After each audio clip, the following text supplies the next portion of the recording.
नमस्कार बंधू भगिनींनो, आपल्या सगळ्यांचं सहर्ष स्वागत आहे माझ्या स्वास्तिकम या चॅनलवर। आज मी आपल्या सगळ्यांसाठी श्री शिवलीलामृत कथासार याचा तिसरा अध्याय घेऊन आलेली आहे। तरी आपण सगळ्यांनी तिसरा अध्यायाची कथा श्रवण करावी। ही आपण दररोज सुद्धा आपल्या घरामध्ये लावून श्रवण करू शकता। याच्याने आपल्या घरातील वातावरण शांत राहील आणि भक्तिमय होईल। ओम नमः शिवाय।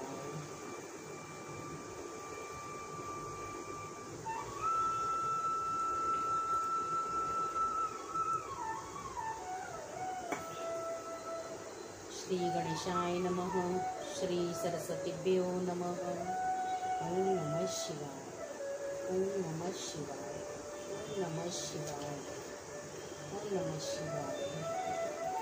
ओम नमः शिवाय।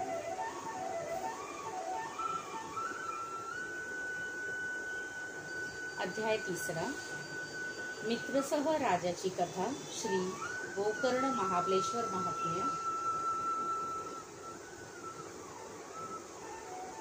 श्री गणेशाय नमः। श्री शंकरा, तुझा जय जयकार असो। तू मंगल्याचे धाम आहेस, स्वतःच्या भक्तांच्या हृदयाला संतोष देणार आहेस। सृष्टीरूपी फलधारी वृक्ष आहेस। नाम व अनाम या लक्षणांच्या पलीकडचे आहेस। तू लक्ष्मीचा पती विष्णू याच्या बहिणीच्या अर्थात पार्वतीच्या मनाला आनंद देणार आहेस। तू षडाननांना पिता आहेस, मदनाचे दहन करणारा आहेस। तू ब्रह्मानंद आहेस, तुझ्या भाळी तिसरा नेत्र आहे। तू संसार भयाच्या निरसन करतोस। तू स्त्रीपुरुष सुद्धा अंत केलास। हे शिवा, तू सद्योजात, वामदेव, अघोर, तत्पुरुष, ईशान, ईश्वर अशा अनेक नावांनी ओळखला जातोस। तू अर्धनाद व अर्धनारी या स्वरूपात नटून या सृष्टीत सर्वत्र अधिष्ठित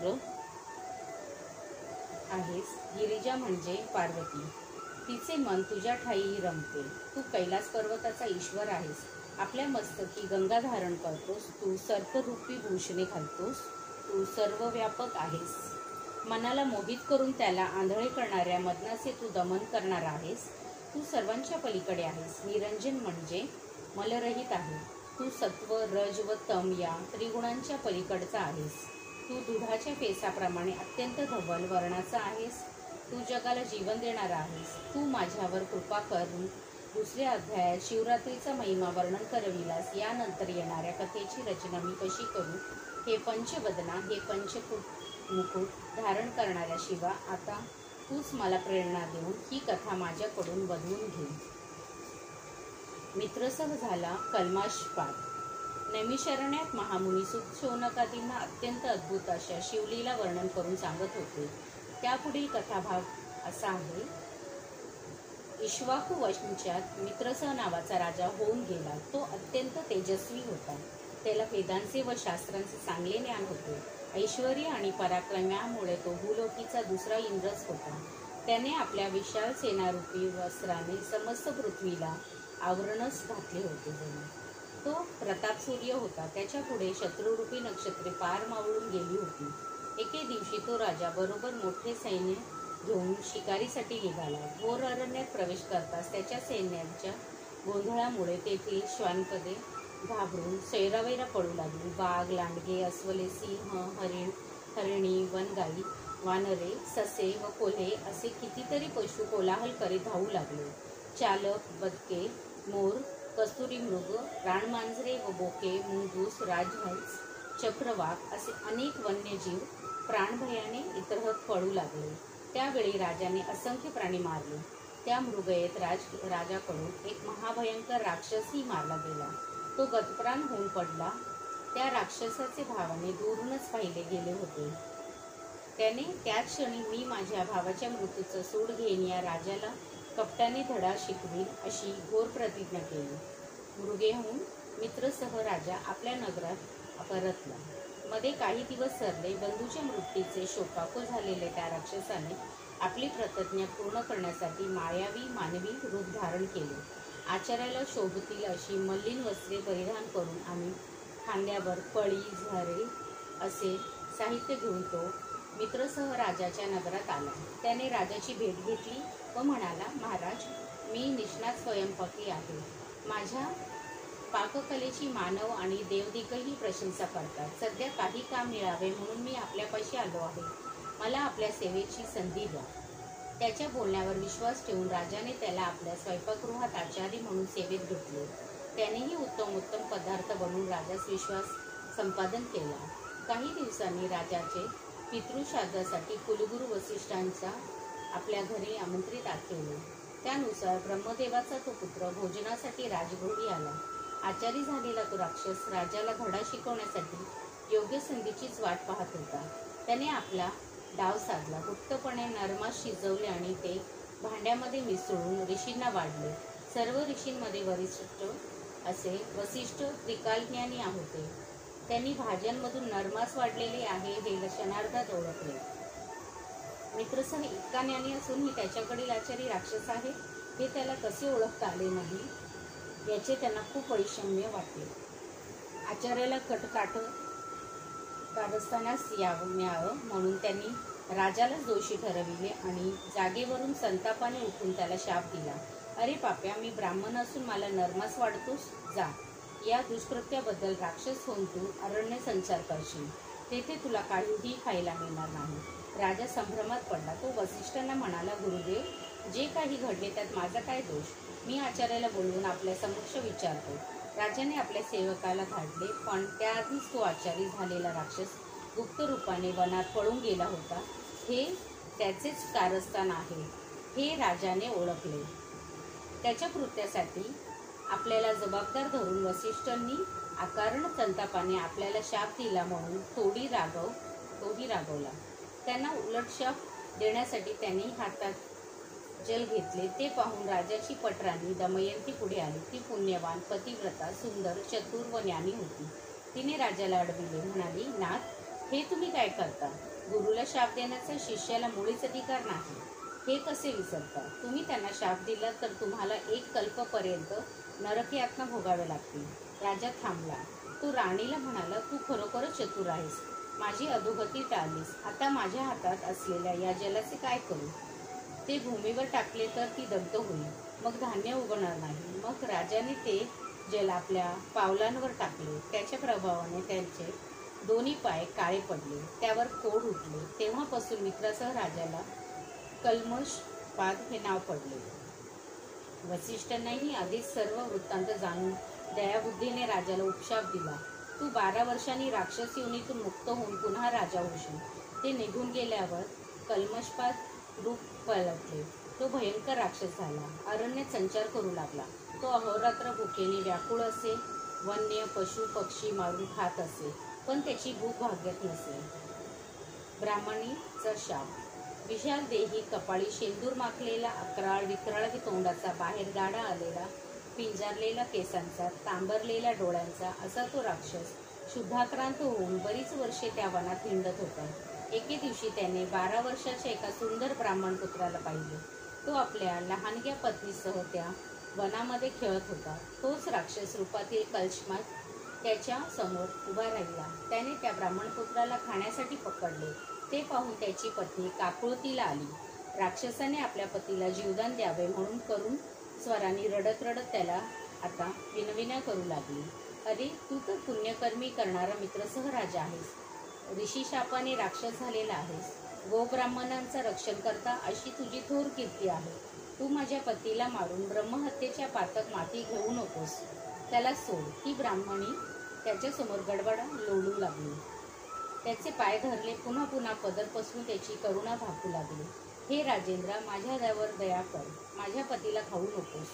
तू चतुर आहेस, ज्ञानी आहेस. या महापापाचे तुला स्वर्ग मिळणार नाही असे परोपरी समजवू लागली. पण त्याला तिची दया आली नाही.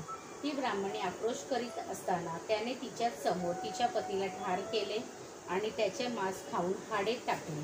त्या दुःखाने ती ब्राह्मणी आकांत करू लागली. कपाळ जमिनावर आपटू लागली. तोंडात माती घालू लागली. त्या एकाकी वनात तिचे सांत्वन करायलाही कोणी नव्हते. शोकाने आणि संतापाने थरथर कापणाऱ्या त्या पतिव्रतेला राजाला शाप दिला. ती म्हणाली, अरे चांडाळा, तू माझे पतिसुख हिरावून घेतलेस, मला वैधव्याच्या खाईत लोटलेस. मी माझ्या पतीशी संग करण्यास उत्सुक असताना त्याचा प्राण घेतलास. या अपराधाबद्दल तुला क्षमा नाही. आज तू राक्षस आहेस. उद्या शापमुक्त होऊन पुन्हा राजा होशील तेव्हा केवळ दमयंतीच नव्हे तर कोणत्याही स्त्रीशी संग केल्यास तुझा त्याच क्षणी प्राण जाईल. हा शाप ब्रह्मा, विष्णू, महेश्वर यांनाही परत फिरवता येणार नाही. ब्राह्मणीच्या मुखातून नीती अटळ वचन बोलून गेली होती. तिने रडत रडत आपल्या पतीच्या अस्थी गोळा केल्या आणि चिता रचून अस्थिसह अग्निप्रवेश केला. वसिष्ठांनी दिलेला शाप भोगत असतानाच आणखीन एक शाप त्या राजाच्या माथी बसला होता. तो स्तंभित झाला. काय करावे हेच त्याला सुचेना. मृगयेदरम्यान झालेला राक्षसाचा वध आपल्याला इतका महागात पडेल आणि अनिवार्य दुःख भोगायला लागेल असे त्याच्या स्वप्नातही आले नसेल. असो, 12 वर्षे पूर्ण होताच राक्षस झालेला कल्शमात दास पुन्हा पूर्वीचे रूप प्राप्त झाले. तो नगरात परतला. एका तपानंतर त्याची व दमयंतीची भेट झाली. पण ब्राह्मणीच्या शापाने त्याच्या अंतःकरणात असलेली चिंता त्याला स्त्री सहवासापासून सारखी परावृत करीत होती. आपल्या पतीचे काहीतरी बिनसले आहे हे त्याच्या चाणाक्ष राणीने बरोबर ओळखले. मग राजानेही आपले मन मोकळे केले. वनात घडलेले ब्रह्महत्येचा सर्व वृत्तांत त्याने तिला सांगितले. ते ऐकून तिच्या आनंदावर विरजण पडले. तिच्यासाठी ही फार मोठी दुःखद घटना होती. ती कपाळ बडवीत रडू लागली. म्हणाली, हाय हाय रे देवा, कोणते पूर्वकर्म आडवे आले म्हणून पती सौख्याला मुकले. आपला निर्वंश झाला. तिच्या दुःखाला पारावर उरला नाही. थोड्या वेळाने स्वतःला सावरून ती राजाला म्हणाली, नाथ, जे झाले ते झाले. दैवगती कोणाला चुकली आहे. आता मात्र सावध राहा. मनाला आवरा. वासना अतिशय वाईट असते. ती कधी घात करील याचा नेम नाही. ब्रह्मचारी पालन करून स्वतःचा जीव वाचवा. कोणत्याही स्त्रीशी बोलू नका. हे निखाऱ्यांच्या शय्येवर निजण्यासारखे आहे. मोठे अग्निदिव्य आहे. ते तुम्हाला करावेच लागेल. दिवसामागून दिवस जात होते. प्रिय पत्नीचा सहवास लाभूनही राजा स्त्रीसुखापासून वंचित झाला होता. त्याच्या संसाराला काहीच अर्थ उरला नव्हता. तो अहोरात्र तळमळत होता. केलेल्या कृत्याला पश्चाताप वाटून स्वतःला दोष देत होता. मुक्त संचारी वाघाला सापड्यात पकडावे, नागाचे दात पाडून गारुड्याने त्याला दिन करून टाकावे, मदोंत बैलाला व्यसन घालावे व मोठ्या हत्तीला धरून अंकुशाने मारावे आवरावे, तशी शापामुळे त्याला बलाढ्य राजाची हीनदीन अवस्था झाली होती. वंशवृद्धीचाही प्रश्न होताच. त्याने धर्मशास्त्र पाहिले. अशा संकटकाळी गुरुकडून नियोग पद्धतीने आपल्या पत्नीच्या गर्भातून पुत्र उत्पत्ती करता येते. अपवाद म्हणून धर्मशास्त्राने ही सवलत दिलेली आहे. हे कळताच त्याला हायसे वाटले. त्याने वसिष्ठांची भेट घेतली. त्यांना आपली व्यथा सांगून दमयंतीस भोगदान देण्याची विनंती केली. त्यामुळे त्याच्यापासून दमयंतीस एक दिव्य पुत्र झाला. वंशवृद्धीची चिंता मिटली असली तरी मूळ समस्या तशीच होती. राजा मनोमन उमगला. त्याच्या मनात गृहत्यागाचे विचार येऊ लागले. सर्व प्रकारच्या राजविलासांना त्याग करून तो अरण्यात निघून गेला. त्याच्या मनात कामवासना उठत असे. त्यावेळी तो विवेकरूपी अंकुशाने त्या कामरूप हत्तीला प्रयत्नपूर्वक आवरायचा. स्वतःला समजवायचा. म्हणायचा, ज्यायोगे आपल्या मृत्यू येऊन आपली पत्नी विधवा होईल ते कृत्य आपण कधीच करायचे नाही. आपली कर्मगती गहन आहे. नशिबात जे भयंकर भोग लिहिले आहेत ते भोगल्याशिवाय सुटका नाही. देवाला दोष देण्यात काय अर्थ. असा तो राजा अत्यंत उदास होऊन रानावनात हिंडत असताना एक भयंकर पिशाच आपल्या पाठीशी सतत उभे आहे हे त्याच्या लक्षात आले. त्याच्याकडून पूर्वी ब्राह्मण दाम्पत्य मारले गेले होते. ती ब्रह्महत्याच पिशाच रूपाने त्याच्या मागे लागली होती. तो कुठेही गेला, जागा असला, झोपलेला असला तरी ते पिशाच त्याच्या पिछा सोडत नव्हते. आपला भयंकर दाढांचा करकरा आवाज करीत त्याला भेडसवायचे. त्या ब्रह्महत्यारूपी पिशाच्यापासून सुटका व्हावी म्हणून त्या राजाने अनेक व्रते केली, खूप दानधर्म केला, पण उपयोग झाला नाही. गौतम ऋषींची भेट. अशा प्रकारे वनात हिंडता हिंडता एके दिवशी तो कल्माशपाद राजा मिथिला नगरीजवळील आला. तिच्या परिसरात अनेक प्रकारचे वृक्ष होते. फळांनी बहरलेली फळझाडे होती. फुलांनी डवरलेली फुलझाडे होती. वनश्रीचे ते वैभव पाहून राजाला आल्हाद वाटला. त्याचा थकवा कुठल्या कुठे गेला. त्याला खूप बरे वाटले. पण तेथेही ती ब्रह्महत्या त्याच्या मागे उभीच होती. तिचे अस्तित्व त्याच्या मनाला पोखरून टाकीत होते. तेवढ्या त्या ठिकाणी महान तपस्वी गौतम ऋषींचे शिष्यांसह आगमन झाले. त्यांच्या येण्याने राजाचा भाग्योदय झाला जणू. गरिबाला गुप्त द्रव्य ठेवा सापडावा, भुकेने व्याकुळलेला मनुष्य दुधाचा समुद्र दिसावा, मनोन्मुख माणसास अमृत मिळावे किंवा चिंताग्रस्तास चिंतामणी सापडावा, तसे झाले. गौतमांना पाहून राजाला आपल्या सर्व चिंतांचा विसर पडला. त्याने पुढे जाऊन त्यांना लोटांगण घातले, विनम्रतेने हात जोडले. त्याचे हृदय भरून आले होते. तो प्रेमपूर्वक त्याची स्तुती करू लागला. म्हणाला, हे मुनीश्वरा, आज तुमची भेट झाली आणि मी धन्य झालो. संतांचे सहज दर्शन झाले तरी सर्व पापे निष्कृती येतात. त्यांचीच कृपादृष्टी पडली तर एखादा गरीबही इंद्रासमान ऐश्वर भोगतो. अधिक काय सांगू, आपल्यासारखे महात्म्यांचा माझ्यावर दयालोभ राहो हीच विनंती आहे. कल्माशपादाला भेटून गौतमांनाही आनंद झाला. त्यांनी त्याचे क्षेम कुशल विचारले. म्हणाले, राजा, तुझे राज्य कसे चालले आहे? तुझी प्रजा सुखात आहे ना? तुझे प्रधान व मंत्री आपला कर्तव्य नीट पार पडत आहेत ना? ब्राह्मण, क्षत्रिय, वैश्य, शूद्र असे चारी वर्णांचे लोक सर्व धर्माने वागत आहेत ना? तुझी पत्नी, मुलगा, सेवक व पशु हे सर्व सुखरूप आहेत ना? राजा म्हणाला, मुनिराज, आपल्या कृपेने सर्व कुशल मंगल आहे. आपण फार दुरून आलेला दिसता. तुमची आनंदमय मूर्ती पाहून आणि मनाला एक नवीन उभारी आली. तुमच्या दर्शनाने माझे ब्रह्महत्येचे पातक दूर होईल असा मला विश्वास वाटतो. ते ऐकून गौतम ऋषींनी मोठे नवल वाटले. त्यांनी राजाचे सांत्वन केले. तेव्हा राजाने आपले दुस्तर पूर्वकर्म त्यांना कथन केले. श्री क्षेत्र गोकर्ण महात्म्य. गौतम ऋषींनी जे, हे राजा, मी गोकर्ण क्षेत्रातून येथे आलो आहे. ते शिवस्थान अत्यंत पवित्र असून त्याचे अपार महात्म्य कोणालाही वर्णन करता येत नाही. हे क्षेत्र म्हणजे पृथ्वीवरील दुसरे कैलासच. तेथे भगवान शंकर ओंकार रूपाने भवानीसह विराजमान आहेत. त्या अर्धमात्रा रूप पीठाची नित्यसेवा देव, दानव व किन्नर भक्तिभावाने करतात. तेथील शिवदर्शन ब्रह्मादिकांनाही दुर्लभ आहे. श्री विष्णू लक्ष्मीसह तेथे तपश्चर्या करतो. भक्तवत्सल अशा या सांबसदासी मृडांनीसह तेथे उभा आहे. त्याच्याबद्दल अधिक काय सांगावे? तो मूर्तिमंत कैवल्य आहे. कोटी सूर्यांचे एकत्रित प्रभेसारखा महातेजस्वी आहे. तेथील शोभा काय वर्णन करावी? इंद्र व ब्रह्मदेवाचे सनकादिक पुत्र अहोरात्र तेथेच वास करतात. देव, वृक्ष आणि पाषाण यांची रूपे घेऊन ते राहतात. परमज्ञानी व्यास महर्षी तेथे अनुष्ठान करतात. वसिष्ठ, भृगु, परशुराम यांनाही तेथेच राहायला आवडते. तेथे शिवदर्शनासाठी नेहमीच गर्दी असते. नारद व तुंबुरू तेथे शिवलीलांचे गायन करतात. तेथे उभे असलेले देवांचे समुदाय शिव शिव, हर हर, शिव हर शंकर अशा प्रकारे अत्यंत आनंदाने शिवनामाचा अखंड गजर करतात. ऋषी वेदघोष करतात. अष्टविनायक नृत्य करतात. तर गंधर्व आपल्या सुश्राव्य गायनाने त्या महिषाला तोषवितात. गोकर्ण हे एक अतिशय उत्तम, तेजोमय व गुढस्य असे स्थान आहे. त्याचा परिसर नानाविध वृक्षवल्लींनी रमणीय असा आहे. तेथील शिवालय शुभ्र लखलखीत असे सिंहासन आहे. त्याची चारी महाद्वारे रत्नखचित आहे. पूर्वद्वारावर ऐरावत आरूढ असा इंद्र आहे. यम दक्षिणाद्वाराचे रक्षण करतो. पश्चिमद्वारी वरुण तर उत्तरेकडे द्वाराचा शंकराचा परममित्र कुबेर रक्षणार्थ उभा आहे. कर्पूरगौर व भवानी यांचे हे निवासस्थान म्हणजे संतांचे व साधकांचे माहेरघर आहे. त्या मूर्तीचे ध्यान करावे. त्याच्या भोवती असलेल्या महासिद्धींचे पूजन करावे. त्यांच्या भोवती असलेले आवरण देवता काताळेनी व अष्टभैरव यांची पूजा करावी. तेथे 12 आदित्य, 11 रुद्र, अष्टवसु व अष्टदिक्पाल हात जोडून अहर्निश उभे असतात.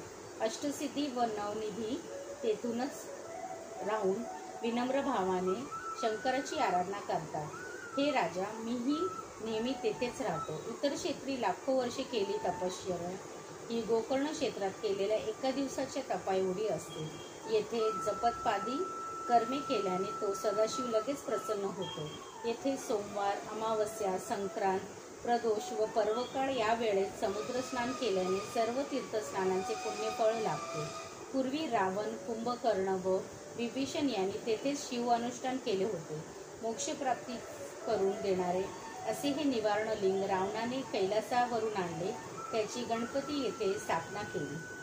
सूतमुनी शौनकादींना मित्रासह राजाची कथा सांगत होते. त्यात ओघाने गोकर्ण महात्म्य सांगितले. ते ऐकून उपस्थित श्रोत्यांची जिज्ञासा वाढली. ते सुतांना म्हणाले, महाराज, शिवलिंग स्थापनेची ती कथा ऐकण्यास आम्ही अगदी आतुर झालो आहोत. त्याविषयी सविस्तर सांगा. मित्रासह राजाची कथा त्यानंतर सांगा.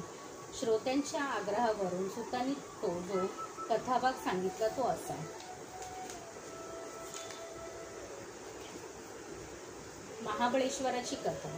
कैकेयी ही रावणाची आई. ती शिवभक्त होती.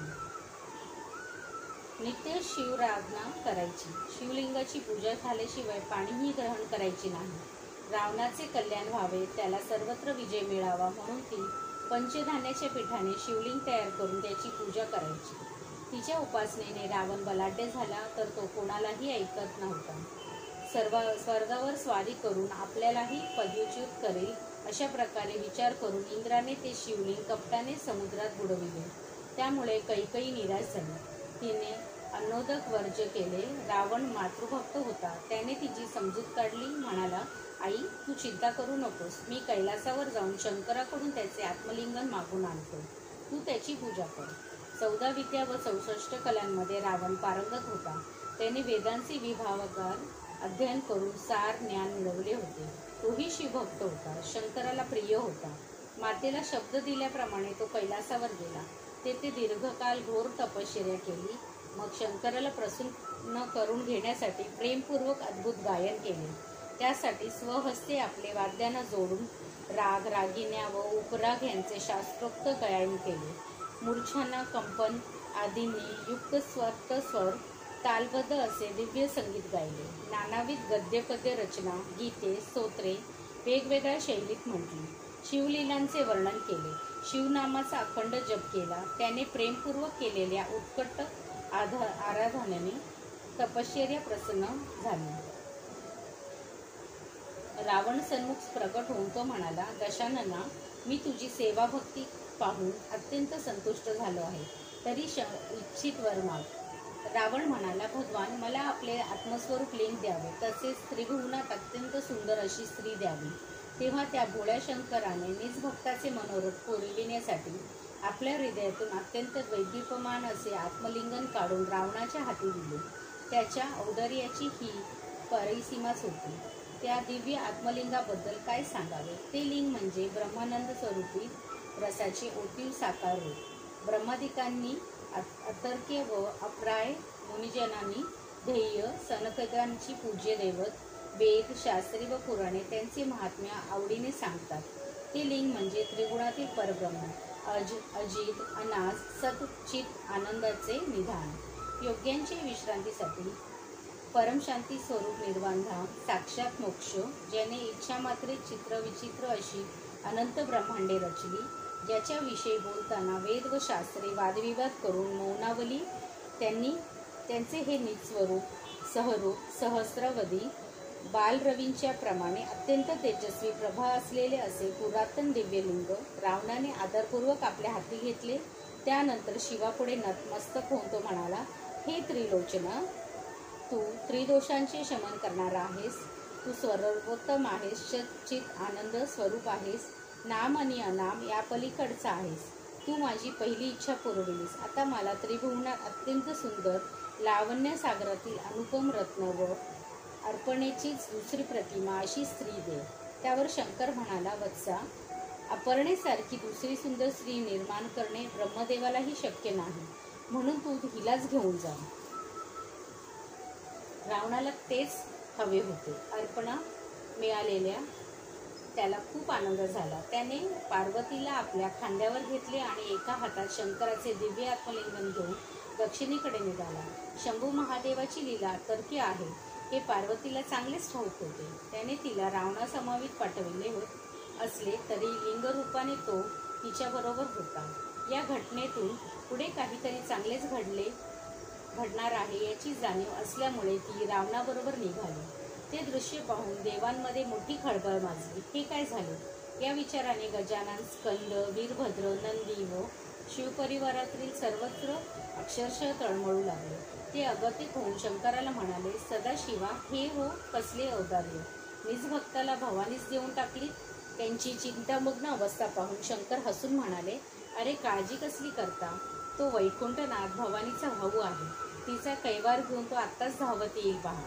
त्यावर गजानन षडानन काय बोलणार, ते बिचारे गप्प बसले. इकडे रावणाबरोबर जाताना भवानी मनोमन विष्णूचा धावा करीत होती. हे विष्णू, हे कमलजात, लवकर धाव. हे लक्ष्मीपते, हे कमलनयना, हे वेदशास्त्रानं वंदनीय असणारा नारायणा, तू सुहास्य वदना, हे नीलमेघा समान कांती असणाऱ्या वैकुंठनाथा, सत्वर धावत ये. मला सोडव. तू मधुकैटक नरकासूर मुरा आदी दैत्यांचा वध केलास. भक्तांच्या रक्षणासाठी 10 अवतार घेतलेस. हे पितांबरधारी जनार्दना, तू जगद्गुरू आहेस. मदनांचा अंत करणाऱ्या माझ्या पतीला अर्थात शंकराच्या मनाला आनंद देणार आहेस. हे प्रद्युत्मनन श्रीधरा, तू दृष्ट असुरांचा नाश करणारा आहेस. अत्यंत उदार आहेस. माझी आर्तता जाणून अवलिंब धावत ये. आता तूच सहाय्य करता आहेस. पार्वतीची हाक ऐकून विष्णू वेगाने धावला. ब्राह्मणांचे रूप घेऊन रावणांच्या मार्गात उभा राहिला आणि म्हणाला, दशानना, तू धन्य आहेस. ही ललना तुला कुठे मिळाली? रावण म्हणाला, विप्रप्रिय, ही साक्षात पार्वती आहे. स्वतः शंकराने मला दिली आहे. ब्राह्मण म्हणाले, काय पार्वती? तुझी फसगत तर झाली नाही ना? ती तर अप्रतिम लावण्यवती आहे आणि ही किती कुरूप आहे, पाहिलीस का? रावण संभ्रमात पडला. त्याने पार्वतीकडे पाहिले. तिचे स्वरूप पाहून त्याला मोठा धक्का बसला. आपण अद्वितीय सौंदर्यवती अर्पणेला नेत होत नसून एका दंतहीन गाल बसलेल्या हुवयांना आठ्या पडलेल्या अत्यंत अमंगळ अशा म्हातारीचा भार वाहत आहोत हे लक्षात येताच त्याने तिला पटकन खाली उतरवले आणि तो तरतरा चालत शंकराकडे निघाला. त्याची फसगत पाहून ब्राह्मणाला हसू आवरेना. त्याने अर्पणेची त्याच विचित्र रूपात शक्तिपीठ भद्रकाली म्हणून स्थापना केली आणि तो वैकुंठात परतला. रावण शंकराकडे गेला आणि म्हणाला, देवा, मी तुझ्याकडे मागितलेले काय आणि तू मला काय दिले आहेस? माझी अशी फसवणूक का केलीस? अपर्णा देतो असे सांगून एक अमंगळ वृद्धा दिलीस. तुला काय म्हणावे? ते ऐकून शंकरास हसू आले. तो म्हणाला, वाटलेच होते मला. अरे, अपर्णा मोठी मायाची आहे. भल्या भल्यानं जिच्या कर्तृत्वाचं थांग लागत नाही ती तुला कशी सांभाळता येईल? ती अनंत ब्रह्मांडाचे साम्राज्य उभे करून दाखवी आणि क्षणार्धात नाहीसे करेल.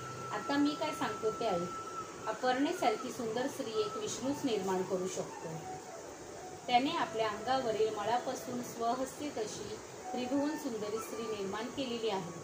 ती मयासुराची कन्या म्हणून जन्म घेतला आहे. तिचे नाव मंदोदरी. तिच्यासारखी लावण्यवती पृथ्वी तलावर शोधूनही सापडणार नाही.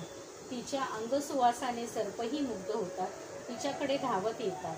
ती अत्यंत सुलक्षणी आहे. तीच तुझी पटराणी होईल. ती पतिव्रता असेल. मयासूर तिचे विधिवत कन्यादान करील. त्यावेळी तो तुला 7 कोटी मंत्रांचे गूढ सामर्थ्य असलेली एक महासंहारक शक्ती आंदन म्हणून देईल. त्या शक्तीचा प्रयोग तू महाबलाढ्य शत्रूंवर कर.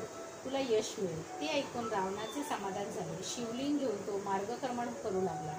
इकडे देवाने गणपतीची भेट घेतली व त्याची स्तुती करून म्हणाले, बा एक दंता, तू सर्व अरिष्टांचे निर्मूलन करणार आहेस. तुझ्या पित्याचे आत्मस्वरूप दिव्य लिंग एका असुराच्या हाती लागणे हा आम्हा सर्वांचे दृष्टीने घोर चिंतेचा विषय आहे. हे तू जाणतोसच. ते लिंग तू सोडवून आण. त्याची अक्षय स्थापना कर. देवांची विनंती मान्य करून गणपतीने त्वरेने कामगिरीवर निघाला. तो गुरख्याचे रूप घेऊन रावणाच्या मार्गात गायी राखू लागला. त्याचवेळी ईश्वरी मायेने रावणाला लंघुशक्येला जाण्याची निकड उत्पन्न झाली. मूत्र तुंबल्यामुळे त्याच्या पोटाला तडस लागली होती. तो एक एक पाऊल मोठ्या कष्टाने पुढे टाकत होता. स्वतःचे आत्मलिंग देताना शंकराने त्याला, हे लिंग तू जमिनीवर अजिबात ठेवू नकोस असे आधीच बजावून ठेवून सांगितले होते. रावणाला काय करावे तेच सुचेना. लिंग खाली ठेवले तर तेही अनुचितच. त्याने आजूबाजूला कोणी दिसते का ते पाहिले. जवळच सिद्धिबुद्धीचा दाता गजानन विप्र वेशाने गुरे राखत होता. त्याला पाहून रावणाला हैसे वाटले. त्याने हाका मारून त्या गुरखाची जवळ बोलवले व म्हणाला, अरे, मला लघुशंकेला जायचे आहे. मी जाऊन येईपर्यंत हे पवित्र शिवलिंग तू थोडा वेळ हातात धर. त्यावर तो ब्राह्मण गुराखी म्हणाला, माझ्या गायीचे रानावनात पळतात. त्यांच्यावर सारखे लक्ष ठेवावे लागते. तुम्हाला लघुशंकेला किती वेळ लागेल कुणास ठाऊक. रावणाला कधी एकदा आडोश्याला जातो असे झाले होते. तो म्हणाला, अरे, मी आत्ताच जाऊन येतो. लघुशंकेला कितीचा वेळ लागतो? तो मुलगा म्हणाला, ते काही मला माहीत नाही. तुम्हाला वेळ लागल्यास मी 3 हाका मारेन. ते ऐकूनही तुम्ही आला नाही तर मात्र हे लिंग मी जमिनीवर ठेवीन. ते मान्य करून रावणाने ते आत्मलिंग त्या मुलाकडे दिले आणि दूर जाऊन आडोशाच्या जागी लघुशंकेला बसला. गणपतीचे चरित्र अत्यंत अगाध आहे.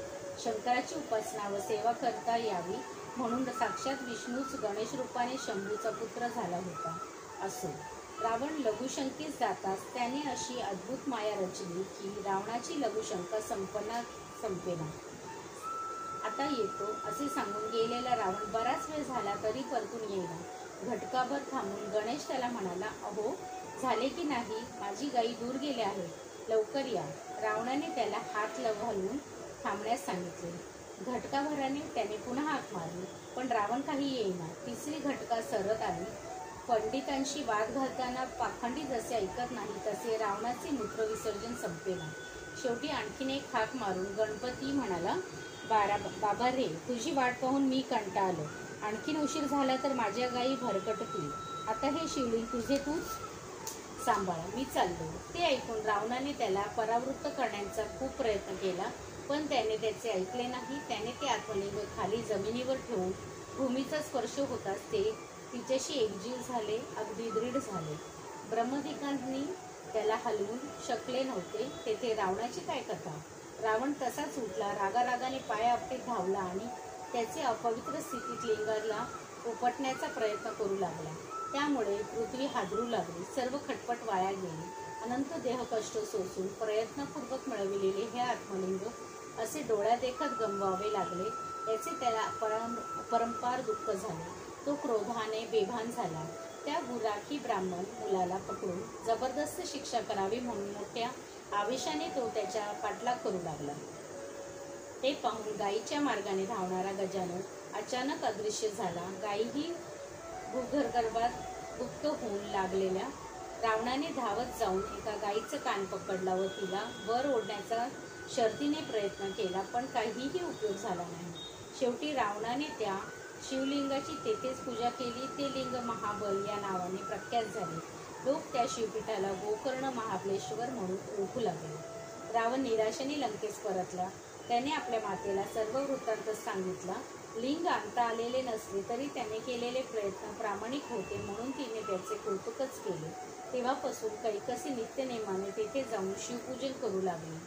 रावण, कुंभकर्ण व विभीषण तेथेच अनुष्ठान करीत असत. त्या पुण्य प्रभावानेच रावणाचे देवांवर विजय मिळविला.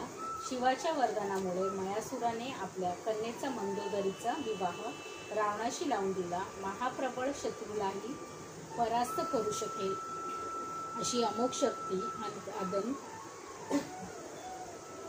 म्हणून दिली. रावणाचा वंश खूप वाढला. त्याला अनेक पुत्र व नातू होती. इंद्रजितासारखा पराक्रमी पुत्र होता. 18 औक्षणाही इतका सैन्यभार, अपरंपार संपत्ती, सर्व प्रकारचे ऐश्वर या सर्व गोष्टी रावणाला श्री क्षेत्र गोकर्ण महाबलेश्वर येथे शिव अनुष्ठान केल्यामुळेच प्राप्त झाल्या होत्या. गौतम ऋषी मित्रसह राजाला म्हणाले, हे नृपातमा, असे हे गोकर्ण क्षेत्राचे महात्म्य तो ब्रह्मादिकांनीही वर्णन करता येणार नाही. येथे शिवाचे आदिलिंग गणेशाच्या हस्ते स्थापन झालेले असल्याने देव आणि ऋषी त्याची भावभक्तीने पूजा करतात. आम्ही तेथूनच आलो आहोत. मिथिलेच्या राजाने यज्ञयागाचे आयोजन केले आहे. त्याच्या निमंत्रणावरून आम्ही येथे येत असताना मार्गामध्ये एक अद्भुत घटना घडली. ती मी तुला सांगतो, ऐक. चांडाळ स्त्रीचा उद्धार. येथे येत असताना आम्ही एक विशाल वटवृक्षाखाली विश्रांतीसाठी बसलो होतो. तेथे एक चांडाळ स्त्री पाहिली. तिचे स्वरूप इतके अमंगळ होते की कोणालाही शिसारी यावी. जन्मापासून आंधळा, त्यात बहिरेपण, सर्वांगाला कुष्ठरोग झालेला, शरीरावर ठिकठिकाणी जखमा होऊन त्यात किडे पडलेले, त्यामुळे येणारी दुर्गंधी, हातापायांची बोटे गळून गेलेली, दात नाहीत, कान व नाक झडून गेलेले, कातडी झडून गेलेली, तहानभुकेने व्याकुळ झालेली, वस्त्रहीन अशा ती चांडाळी आपली पूर्वीची महापातके भोगी धुळीत लोळत पडली होती. तिचे मरण जवळ आले होते. तेवढ्यात आम्हाला आकाशातून एक लखलखीत दिव्य विमान येताना दिसले. तिला नेण्यासाठी ते शंकराने पाठवले होते. त्यात 5 मुखे व 10 हात असलेले शिवदूत बसले होते. त्यातील एक जण कोटी सूर्याप्रमाणे अत्यंत तेजस्वी होता, दुसरा चंद्राप्रमाणे शीतल प्रभा असलेला होता, तिसरा अग्नीसारखा दाहक वाटत होता, तर चौथ्याच्या भाडी चंद्रकोर विराजमान होता. त्या विमानातील वादक, तंत, वितंत, घण, सुस्वर अशी 4 प्रकारची वाद्ये वाजत होती. अष्टनायिका मनोहर नृत्य करत होत्या. गंधर्व आणि किन्नर शिवमहात्म्य गात होते. ते पाहून आम्हाला मोठे नवल वाटले. मी त्यांना विचारले, काय हो, हे दिव्य विमान घेऊन तुम्ही कोणाचे उद्धार करण्यासाठी आला आहात? शिवदूत म्हणाले, आम्ही आमचे स्वामी शंकर यांच्या आज्ञेने या चांडाळणीला शिवलोकी नेण्यासाठी आलो आहोत. ते ऐकून मला आश्चर्याचा धक्का बसला. मी पुन्हा विचारले, ही चांडाळ स्त्री आपल्या पूर्वजन्मकृत पापांचे भयंकर फळ भोगत आहे. पाहिली तिची दुर्दशा. आपण तिला कोणत्या पुण्याईने इतके शिवलोकी नेत आहात, ते कृपा करून सांगा. शिवदूत म्हणाले, ऋषीवर्य, पूर्वीजन्मी ही स्त्री कैकेयी नावाच्या ब्राह्मणाची कन्या होती. तिचे नाव सुमित्रा. तिला आपल्या सौंदर्याचा खूप गर्व झाला होता. ती कोणालाही जुमानत नसे. कैकेयीने तिचे लग्न लावून दिले, पण ती बालपणीच विधवा झाली. तारुण्यात पदार्पण केल्यावर ती स्वधर्म विसरली. शरीराची भूक भागवण्यासाठी वाम मार्गावर लागली. परपुरुषांची चोरून संबंध ठेवू लागली. पित्याने तिला समजविण्याचा खूप प्रयत्न केला, पण तिने त्यांचे ऐकले नाही. त्याने तिला शिक्षाही केली, पण तिचे वर्तन सुधरेना. याचाच भाईचा होता तो परिणाम झाला. जार कर्मामुळे ती गरोदर राहिली. ती गोष्ट षटकर्णी होता. सर्व लोक तिची निंदा करू लागले. तिच्या दुर्व्यवहाराला कंटाळलेल्या बापाने शेवटी तिला घराबाहेर काढले. डोक्यात छप्पर नाही, माहेरचा आधार तुटलेला. आप्तस्वकीयांची तर केव्हाच पाठ फिरवली होती. ती आश्चर्याने वनवन हिंडू लागली. तिने स्वदेश सोडला. दुसऱ्या प्रांतात एक श्रीमंत शूद्राने तिला आश्रय दिला. तिच्याशी लग्न केले. आता भविष्याची चिंता नव्हती. पैसा अडका हाती खेळत होता. त्या शूद्रापासून तिला अनेक मुले झाली. त्याच्या घरी मद्यमासांना तोटा नव्हता. मग तीही मांसभक्षण करू लागली. मद्यांचे धुंदीत मदमस्त होरावू लागली. अशा प्रकारे उच्च कुळात जन्मलेली सुमित्रा पथभ्रष्ट होऊन निशित आचरण करू लागली. एके दिवशी तिचा पती आपल्या सर्व नोकरांना बरोबर घेऊन शेतावर गेला होता. त्यावेळी तिला भूक लागली म्हणून ती मद्याच्या धुंदीत उठली. तिचे डोळे उघडत नव्हते. तोलही सावरता येईना. तिने हातात सुरा घेतला आणि बोकड समजून चुकून एका गोपंस्य मारलं. वासराची कैविल्यवाने ओरडणे, त्याच्या आईचे आर्त हंबरणे हेही तिला ओळखता आले नाही. तिने त्याची मान कापली आणि त्याला घरात नेले. थोड्या वेळाने तिची नशा उतरली. आपण बोकडाऐवजी एक वासरू मारलेले पाहून ती एकदम उद्गारली, शिव शिव, हे मी नकळत काय केले? गोवत्स मारला म्हणून तिला वाईट वाटले, पण भुकेचे काय? ती स्वस्थ बसून देईना. तिने अर्धे वासरू कापून शिजविले. त्यातले थोडे मांस खाल्ले. मग वासरांचे कलेवर बाहेर टाकून दिले आणि आरडाओरडा करून, काल रात्री आमचे वासरू वाघाने खाल्ले असा बोभाटा केला. कालांतराने सुमित्रा मरण पावली. तिने आयुष्यभर केलेले कुकर्म, गोवत्स्य वध आणि गोमांस भक्षणादी महापापे, त्यामुळे यमदूतांनी तिला निर्दयपणाने मारीत यमलोकी नेले. तिला कुंभीपाक नावाच्या भयंकर नरकात टाकले. तेथील तलवारीसारखे टोकदार गवत उगवलेले रानात फिरवले. तेथील तापलेल्या भूमीवर लोळविले. तप्त खांबाला बांधले. तिला अशा प्रकारे अनंत यातना देऊन झाल्यावर यमाने चित्रगुप्ताला विचारले, हिच्या गाठीशी काही पुण्य आहे का? नाही. तो म्हणाला, गायीचे वासरू मारल्यावर हिने शिवशिव असे म्हणून क्षणभर पश्चाताप केला होता. तिने शिवनाम घेतले एवढेच पुण्य आहे. मग तिने एकदाच घेतलेल्या या शिवनामाच्या पुण्याने यमाने तिला अन्य योनीत न घालता पुन्हा मनुष्य योनीत चांडाळ स्त्रीच्या जन्माला घातले. मनुष्य जन्म मिळाला तरी ती गर्भात असल्यापासून आंधळी होती. कुलक्षणी होती. ती मलमूत्रात लोळायची. लोकांनी टाकलेल्या, कुत्र्यांनी उष्टावलेल्या असे अन्न खायची. लहान असतानाच तिचे आईवडील वारले. ती निराधार अनाथ झाली. हातात काठी घेऊन गावोगावी भीक मागत ती हिंडू लागली. त्यातच तिला कुष्ठरोग झाला. उपसमारी व ही भयंकरी व्याधी यामुळे तिला जीव नकोसा झाला. एके दिवशी शिवरात्रीच्या पर्वकाळी शिवदर्शन घेण्यासाठी असंख्य यात्रेकरू श्री क्षेत्र गोकर्ण जात होते. वाद्य वाजवत होते. शिवभक्त शिव नामाचा गजर करीत होते. त्याचप्रमाणे ही सुद्धा हळूहळू जाऊ लागली. तेथे गेल्यावर भद्रकालीच्या देवळाजवळ बसली आणि हात पसरून लोकांकडे भीक मागू लागली. मी पापिनी आहे, माझ्यावर दया करा, मला भूक लागली आहे, मला काही खायला द्या. तिच्या हाका ऐकून लोकांनी तिला दया येत असे, पण तिला झालेला कुष्ठरोग व येणारी असंख्य दुर्गंधी यामुळे कोणीही तिच्याशी कडे फिरकले नाही. प्रदक्षिणा करणाऱ्या एका भक्ताने मात्र तिच्या हातावर बेलाचे पान ठेवले. ती खाद्यवस्तू नाही म्हणून ती सरफडली. ते पान रागाने भिरकावून दिले. ते वाऱ्याने उडून एका शिवलिंगावर पडले. अशा प्रकारे तिला शिवरात्रीच्या पर्वकाळी यात्रा, उपोषण, बिल्वदलाचे पूजन, शिवभक्तांचे सहवास व जागरण घडले. लोक शिवनाम घेत असताना ही सुद्धा त्यांच्यासारखेच नामस्मरण करीत होती. ती आता या वडाखाली येऊन पडली आहे. या नकळत घडलेल्या पुण्यकर्मामुळे तिची पूर्वजन्मीची सर्व पापे नष्ट झाली आहे, म्हणून आम्ही तिला नेण्यासाठी आलो आहोत. गौतम ऋषी मित्रांसह राजाला त्या चांडाळ स्त्रीचा वृत्तांत सांगत होते. ते पुढे म्हणाले, राजन, शिवगणांनी आम्हाला तिचा पूर्ववृत्तांत सांगितला. तेवढ्यात आमच्या देखतच तिने रोगाने जर्जर झालेले त्या देहाचा त्याग केला. गोकर्ण क्षेत्रात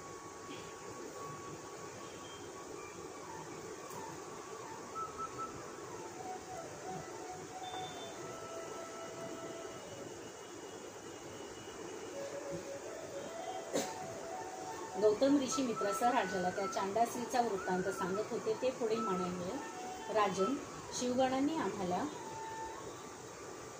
तिचा पूर्ववृत्तांत सांगितला. तेवढ्यात आमच्या देखतच तिने रोगाने जर्जर झालेल्या त्या देहाचा त्याग केला. गोकर्ण क्षेत्रात मरण आलेले हेही तिचे सद्भाग्यच. पूर्व देहातून बाहेर येताच तिला दिव्य शरीर प्राप्त झाले. शिवगणांनी तिला सन्मानाने शिवलोकी नेले. तिचे जन्माचे कल्याण झाले. म्हणून माझे तुला असे सांगणे आहे की तुझी आदरपूर्वक गोकर्णात जा. तेथे शिवरात्रीस पार्वतीसह महाबळेश्वराची बिल्वपत्राने पूजा कर. तेथे तुझ्या चिंतेचे निवारण होईल. शिव महाप्रभूंच्या कृपाप्रसादाने तू ब्रह्महत्येसारखे पातक व ब्राह्मणीचा शाप यातूनच मुक्त होशील. ऋषीश्रेष्ठ गौतमांनी मार्गदर्शन केल्यामुळे राजाला खूप बरे वाटले. त्याने त्याचा नमस्कार केला. गौतम ऋषी जनकांच्या यज्ञांसाठी मिथिला नगरीस गेले आणि मित्रासह राजा गोकर्ण क्षेत्राकडे निघाला. मित्रासह राजाचे शिवलोकी गमन. गोकर्ण क्षेत्रात प्रवेशलेला राजा खूप धन्य वाटले. तेथील पावित्र्य पाहून तेथे शिवकृपेने आपला उद्धार नक्की होणार अशी त्याची खात्री झाली. त्याने शिवरात्री उपोषण केले. महाबळेश्वराचे दर्शन घेऊन त्याने भक्तिभावाने यथासांग पूजा केली. या सेवेने तो उमानाथ अत्यंत प्रसन्न झाला. त्याच्या प्रसादाने राजाचे मागे लागला आणि ब्राह्मण दाम्पत्याच्या हत्येचा पातक नाहीसे झाले. तो निर्दोष झाला. त्याचे मन प्रपंचाला उगवले. आपल्याला शिवचरणी आश्रय मिळावा ही इच्छा दृढ झाली. त्याने त्याचे मनोगत जाणून भगवान शंकरांनी त्याला नेण्यासाठी दिव्य विमान पाठवले. त्यात परत तेजस्वी आणि विजांचे एकत्रित दीप्ती समान दिव्य विग्रहांची असलेले शिवगण बसले होते. त्यांनी राजाला सन्मानाने त्या विमानात बसविले. तेव्हा राजालाही त्या शिवगणांसारखा नवा स्वर्गीय देह प्राप्त झाला. त्याला 5 मुखे व 10 हात आले. ते त्याच्यावर दिव्य पुष्पोपहारांचा वर्षाव करू लागले. अनंत प्रकारच्या मंगलवाद्यांनी निनादाने आसनमंत होऊन गेला. अशा प्रकारे मित्रसह राजाला शिवस्वरूप प्राप्त झाले. इंद्रदिकांची स्थाने ओलांडून शिवगणांनी त्याला शिवलोकी नेले. श्रोते हो, असा या शिवरात्री व्रताचा महिमा. असा हा गोकर्ण क्षेत्राचा महिमा. धन्य ते शिवमंदिर.